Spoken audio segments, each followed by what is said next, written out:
Hey Jay, how are you doing? Nice to see you, and welcome to this interview. I've got a few of these now. Really pleased to have Jay Webb from Jay Webb Consultancy Services Limited, based in Loughborough. So Jay, please introduce yourself. Tell us a little bit more about what you get up to. Hi, I'm Jay Webb, and I have my own HR and IT consultancy company. And what do we get up to? We get up to anything to do with human resources, with the exception as we're not a recruitment agency, so we don't deal with recruitment. So anything to do with staff, we do outsourced HR. We're partners with an organisation called Breathe, so we introduce HR systems and processes into the business, and we give support on that. So contracts of employment, employee handbooks, discipline and grievance handling, redundancies, 2P transfers, we do quite a bit of that, absence management, performance management, we do investigations for the larger type of organisations, so where they need to bring somebody in, and obviously tribunal work, settlement agreements, and something called COP3s, which is similar to a settlement agreement, but where we negotiate it directly with ACAS on behalf of the employer. And at the moment, we're doing an awful lot of COVID work. So the coronavirus has caused havoc in the employment section. So there's been an awful lot of coronavirus work, and it's affected a lot of our clients.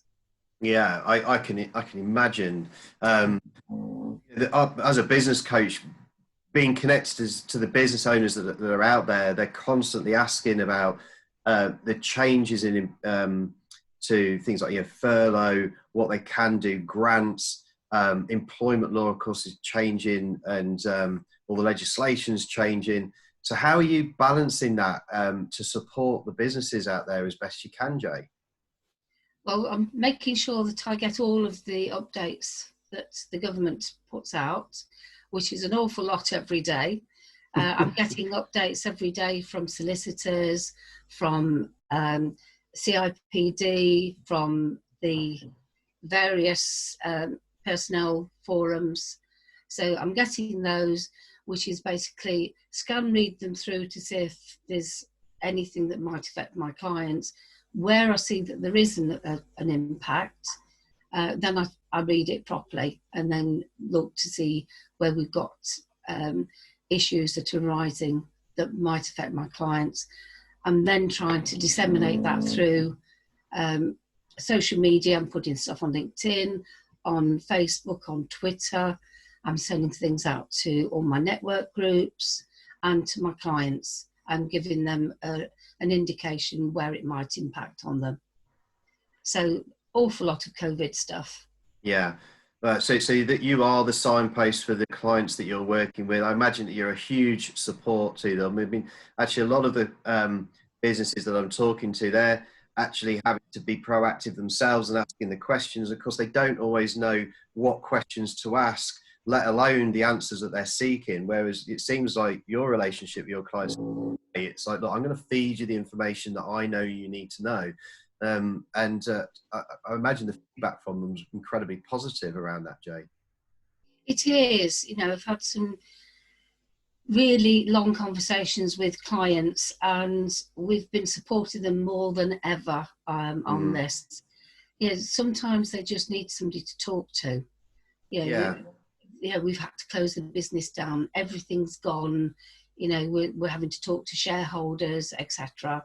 And sometimes they just need a handhold. They need somebody to talk to. Right, how are we going to do this? Sending out COVID furloughing letters to staff, adjusting them for their individual circumstances. It is just providing them support and hand-holding. Yeah. And being the friendly face at the end of the phone, or on the Zoom conferencing calls. Yeah, exactly. And I see the Zoom background. It is a Zoom background that you've got there. You're not on your own little Necker Island. Oh, I am really. In your own mind, yeah. This is everyone. Yeah, this is Loughborough. This is Loughborough, you know, by the sea. Yeah. So I've also been working. So I've been working with some businesses that are holding their own. They're doing incredibly well. They're focused on changing the look and pivoting, as it's been called, their business to new ways of making money and staying afloat. I'm working with other businesses that are really, really busy as well. Like they've Yes. the opportunity. What are your clients, above what you've just mentioned, but what are your clients really asking you for at the moment? You know, especially the ones that are busy. The ones that are busy is new contracts of employment. So they're taking on new staff. They're, you know, improving what they're delivering. So the ones that are really busy, they're after support for taking on staff, or it could be still dealing with investigations, disciplinaries, settlement agreements on some cases. Yeah. So it's a whole range of things. And anybody that's got contracts from us, obviously we've got to change them because of the change in the law that happened on the 6th of April. So we're having to look at everybody's contracts and say, okay, we need to change this or we need to change that. But the really busy ones, it's just right, okay, Jay, we've got to do this and we need more staff in, you know, we need to get different types of staff in. Yeah. Yeah. So tell us a little bit more about those changes that have come in on the 6th of April. What sort of impacts it really having now for business owners? Well, one of the major impacts is that if you've got a new employee, you've got to provide a statement of main terms and conditions either before they start work or no later than the day they start work. Now, the difference is you used to have 8 weeks in which to give your contract. But now it is a day one right. Yeah. And obviously you've got the new bereavement leave policy for anybody that's bereaved of a child. So that's all coming in. So there's quite a bit of legislation change. There's training, got to be in the contracts. You've got to change the handbooks to make sure there's training in the handbook as well. And it's day one training, so their induction and how they're going to deal with training throughout the term of the employment, which you've got to be careful on your wording because you can't be promising something that you can't necessarily deliver. So we link that then with the performance system and making sure that they've got performance processes in place so they can review performance and look at development. Yeah. Yeah, well, really, really important elements as well. And can I just dig into a little bit more on the training side and the onboarding side? You mentioned it there. I'm spotting that when businesses get back to work and people are off furlough, they've been off for so long. Some of the businesses I'm talking to, they're not being proactive yet about training and keeping people up to speed, maybe taking the opportunity to do health and safety training or whatever it might be, but also just keeping them sharp and keeping them ready for coming back. So I'm spotting this gap where they're probably going to almost need to onboard people back into the business. What's your take on that, Jay? Well, it's an ideal opportunity to get these while they're furloughed. You can still do training while people are furloughed. It is one of the things that are permitted. What great time if you've got to do your health and safety training. You know, most of these courses now are online and they're linked to the quality management systems. So great time. They're furloughed, get them to do their training, get them to do their upgrading. And it's about keeping in touch with people. You know, you keep in touch with your staff, how you're doing, making sure they know that they are still employees. They might be doing the painting and decorating at home and getting paid for it, but at the end of the day, they are still your employees. And I think it's going to be a difficult transition for people coming back into the workplace.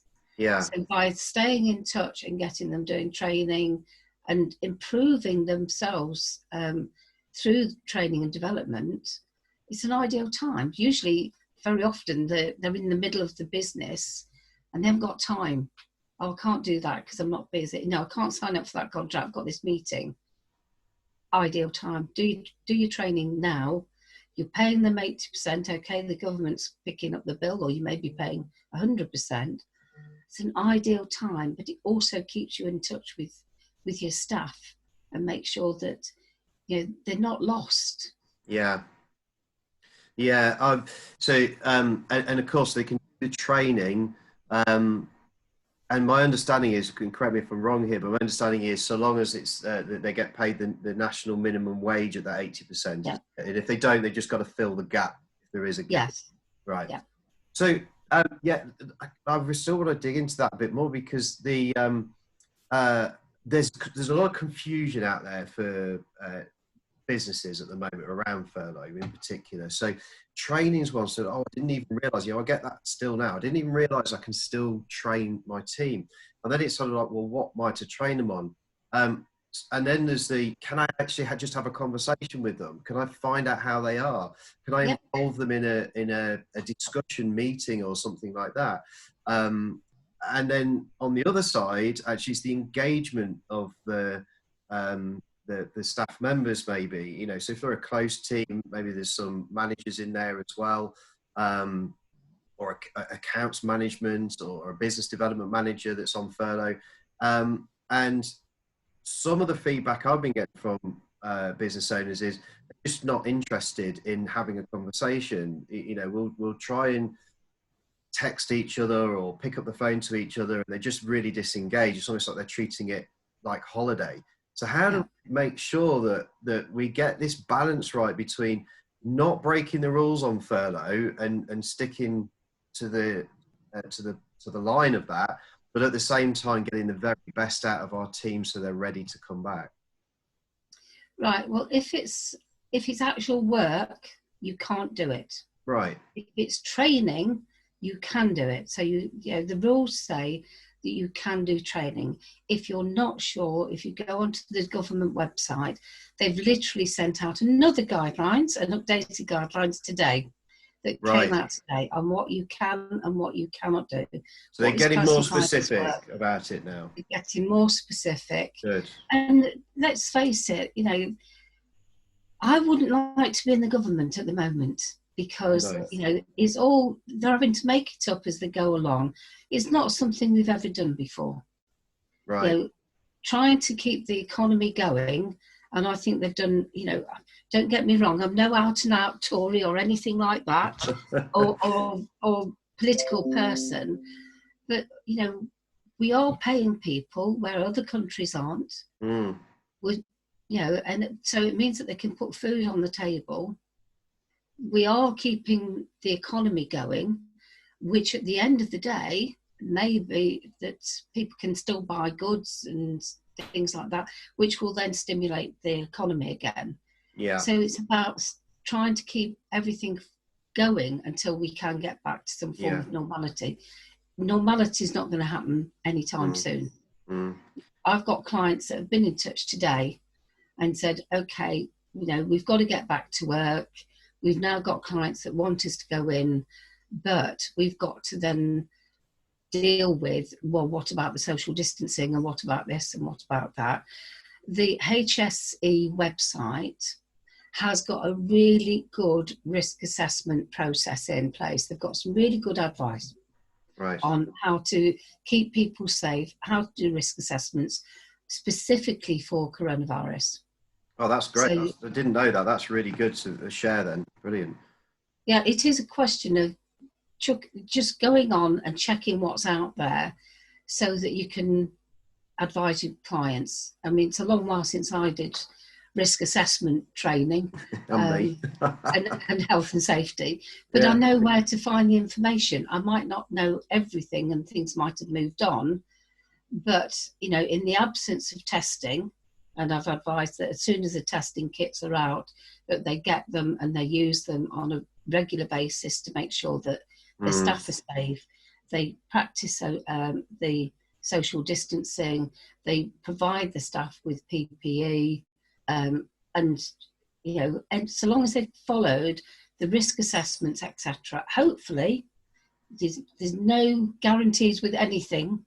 There's no guarantees in life, period. But hopefully the staff will be safe. Yeah. Yeah. Do your processes, write them down, make sure that you've got things done properly. Take the advice that's there. Yeah, I love that. And again, it's something that I'm working with my clients on is right now, getting them focused on training, getting them focused on processes, getting stuff lined up, ready. And now's the time. And also, actually, in a marketing sense as well, there's so many businesses that have just shut down their marketing and they're not investing in that. And now is the time. They're probably maybe even a couple of weeks behind. They need to get out there and marketing as much as possible so that they're ready to springboard off the back of this. Every one of my clients at the moment is focused on their bounce back plan. You know, what does that look like? How do they get the best Christmas period ever in business? At least have that mindset to go forward and break some records in their business. And keep yourself in front of the public. Keep yourself in front of your client. And raise your profile. This is not the time to stop doing training. It's not the time to stop doing your marketing. It's not the time to stop doing your planning. Because hopefully, you know, when we do get the okay, you can go back, you've got all these plans in place. Work with your coach, work with whoever it is that supports your business, and get moving on it. Don't sit there thinking, I'll do the painting, I'll do the decorating, I'll do this. Your business is your number one priority. Absolutely. Well, you know, I'm not the only one, I'm sure, that had ideas of grandeur of a beautifully painted palace by the end of the coronavirus pandemic, but the paint tins have stayed very securely in the garage and not moved. Have been so busy with everything, and it's been fun and a lot of learning along the way. Like one last question for you, Jay, before we go. What advice? We've given a lot of advice on this now, but what advice would you give the business owners out there right now? What one thing must they be doing right now? Preparing. Prepare. Get everything ready. Concentrate. You know, think positive.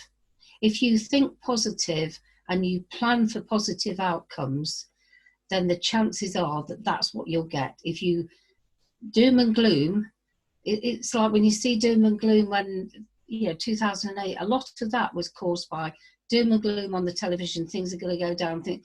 Talk up. Yeah. Talk your business up. You know, this is an ideal opportunity for you to get your planning in place, to get everything organised. Keep your staff on board. Okay, they're furloughed.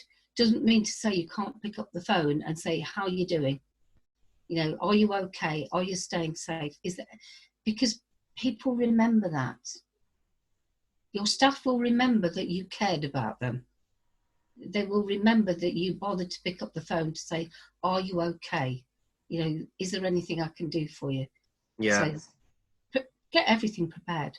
Yeah, I love that. You know, if we all just sit there and contemplate in our own little world of saying, how do I want to be remembered at the end of this pandemic? And if you're a business leader, a business owner, how do you want your staff to remember you at the end of this? I think it's a really good perspective to have. 100% with you on the positivity.